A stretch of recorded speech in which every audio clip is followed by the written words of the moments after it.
guys, it's me, myself adventure. So nandito nga po pala tayo guys sa mga mayayaman na lugar dito sa countryside ng Hong Kong. Countryside po ako nakatira guys sa Hong Kong. So ayan po ang mga bahay dito, mga malalaking unit, maliliit. Saka yung mga landed property, ayan. So ayan guys, mayayaman. Artissimo, yan.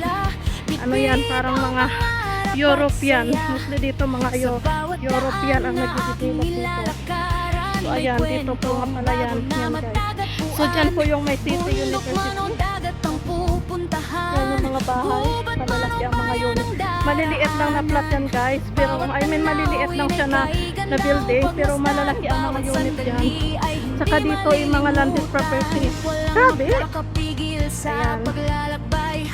Ayan, mga landed property yan dyan sa likod, sa loob na yan, landed property. So mga per unit lang yan. Isang building is 3-story. So isang pamilya lang ang makakatira sa 3-story na building. Ayan. Ganyan lang siya. Ayan, nakita nyo yan guys. Ganyan na kataas yung mga unit yan sa 3-story lang. Landed property ang tawag dito. So ayan. So yan ang City University dyan hanggang doon. So tapos dyan yung Silver Sands yung dagat dyan. Dyan yung dagat, marami mga Pinay dyan na nag-video okay. So nakita nyo naman yung mga halaman, talagang napaka-presko. Ayan, nakita nyo guys yung mga building.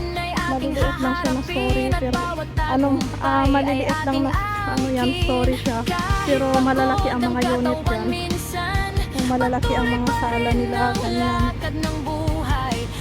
So, ayan, tapos na silang day off nila. Holiday ako, wala akong holiday. Kasi nagpabayad ako. Ayan. Guys, so dito nga po pala ako sa countryside ng Hong Kong nakatira ngayon. First time ko dito nakatira sa countryside.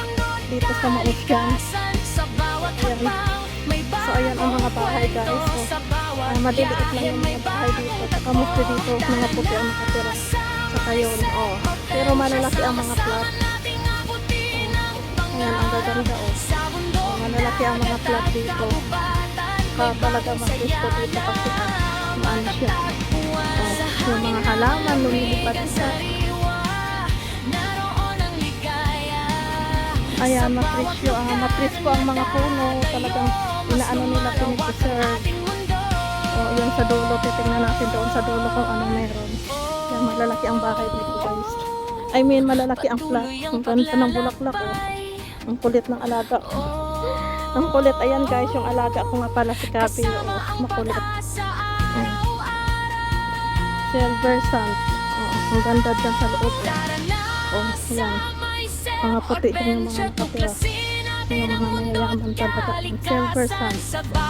Ayan guys, dito kayo sa vlog ko kung sino nakatira dito sa Silver Sands. Shout out kayo at mag-comment kayo dyan sa aking video. So, titingnan natin doon kung anong meron doon sa pinakadulo. Hindi natin alam. Hindi pa ako nakarating doon guys. Yosharot. Kaso lang nakakatakot yan, baka may ahas. Kasi malalaki ang mga damo. So ayun, may taxi. May beach din pala doon guys. May beach din dyan sa kabila. So ayun, doon kami galing. Yun kasi ang bahay namin. Doon kami nakatira. Ayan, sa loob na yan. Tingnan mo, maliliit yung bahay. Presko. So ayan yung mga may nagpiknik. Ayan guys, may mga nagpiknik. Diyan po. Handa ka na ba? Swimming sila.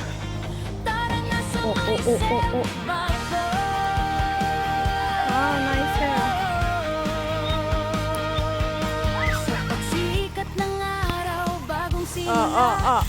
Sabi? No. Samote.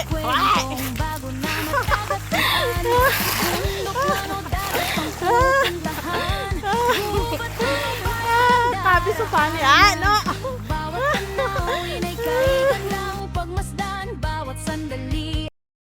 Thank you for watching. Ang makakapigil sa paglalakbay habang